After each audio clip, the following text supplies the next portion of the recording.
રાજ્યમાં food and drugs વિભાગે સુરત અને ડીસામાં દરોડા પાડ્યા હતા.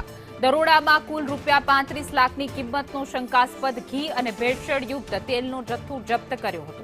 સુરતના કામરેજ સ્થિત હિન્દવા ડ્રીમ ઇન્ડસ્ટ્રીયલ એસ્ટેટમાં આવેલી કેવલ ફ્રૂટ પ્રોડક્ટ્સ નામની ફેક્ટરીમાં એલસીબી પોલીસ સાથે રાખી પાડવામાં આવેલા દરોડામાં લાયસન્સ વગર ચાલતી નકલી ઘીની ફેક્ટરી ઝડપી પાડવામાં આવી હતી.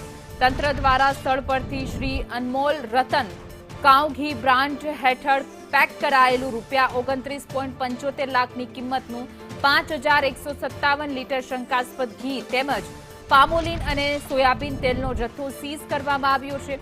તો બીજી તરફ ડીસાની 2 પેઢીઓમાંથી પણ ₹6.22 લાખની કિંમતનો 987 લીટર શંકાસ્પદ ઘીનો જથ્થો પકડી સેમ્પલ લેવામાં આવ્યા હતા. હાલમાં વિભાગે આગળની વધુ કાર્યવાહી હાથ ધરવામાં આવી છે.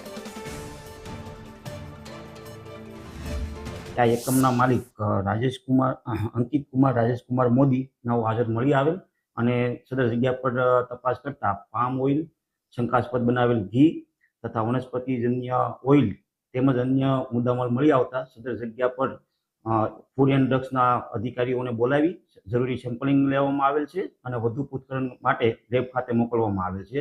મળી આવેલ મુદ્દામાલમાં જગ્યા પરથી શંકાસ્પદ ઘી તૈયાર કરેલ 5 ટનથી વધારે છે તેમજ પામ ઓઇલ, વનસ્પતિજન્ય તેલ તેમજ અન્ય સામગ્રી મળી કુલ 52 લાખ ઉપરાંતનો મુદ્દામાલ સીલ